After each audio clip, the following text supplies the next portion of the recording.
This is your brain on philosophy. Ooh. Eee. Okay. I will stop. So, coming into this, what are we going to call it? Philosophy show. Um, well, you may have been expecting a guess if you saw our first video. However, how is one to acquire guests? It is not such an easy task. For my associates, I merely seek a philosopher. I merely seek one with a PhD with whom to speak. Because they are so well versed. They are students of philosophy. In philosophy, they are. Oh wait, no, they are the philosophers of the philosophers. Yes, of course, yes. Well, how is that exactly to be arranged?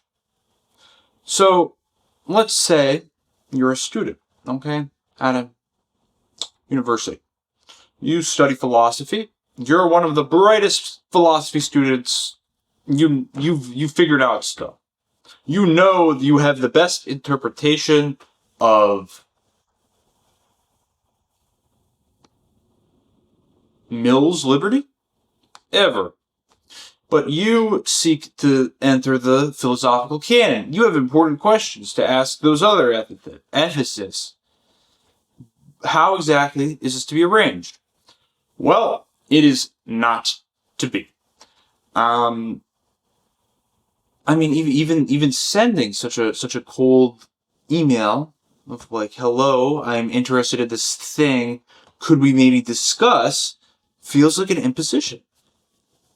Now, how weird is that?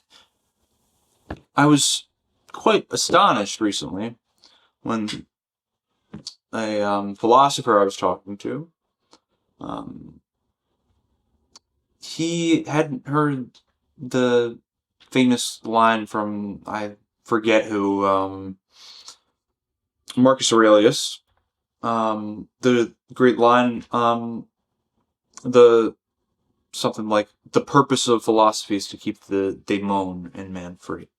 Now, but for like philosophy from the start has there's been an intentional therapeutic value to it.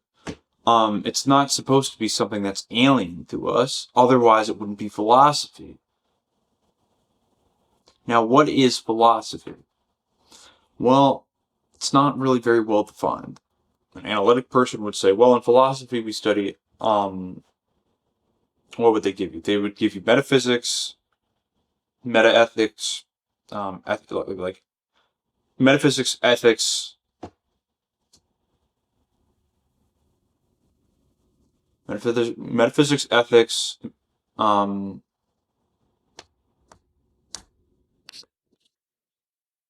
what's the one that's like ethics, but,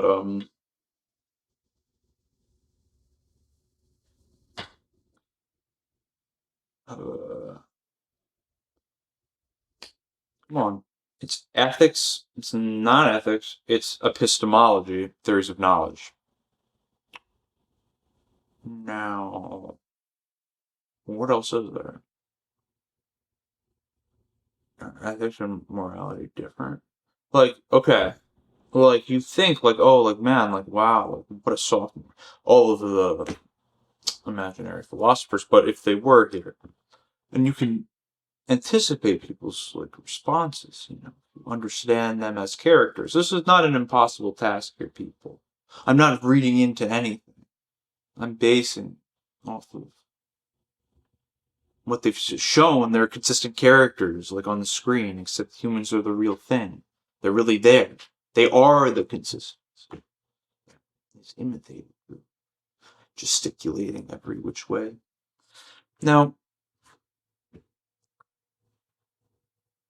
for Heidegger, being is the primary ontic question.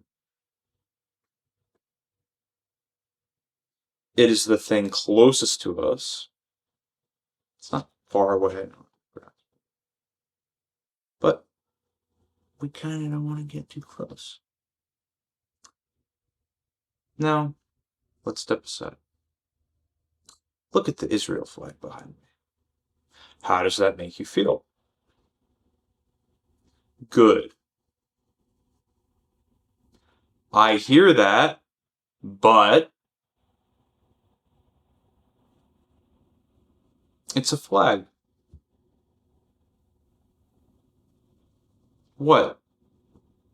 I can't have a flag just to have a flag? The flag needs to represent something about me? A flag in my own room? In my personal bedroom? It's a flag.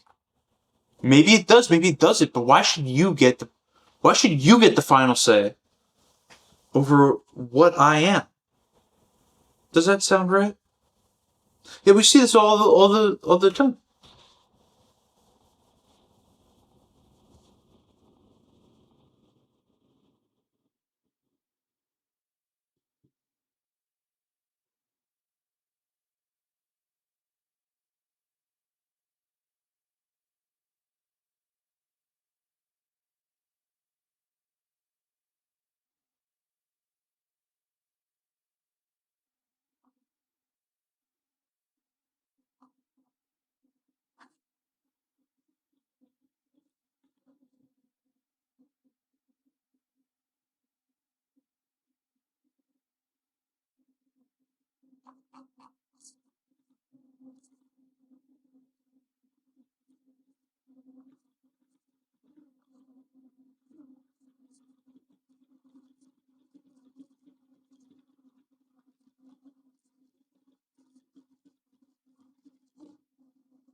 Sorry, I have to go.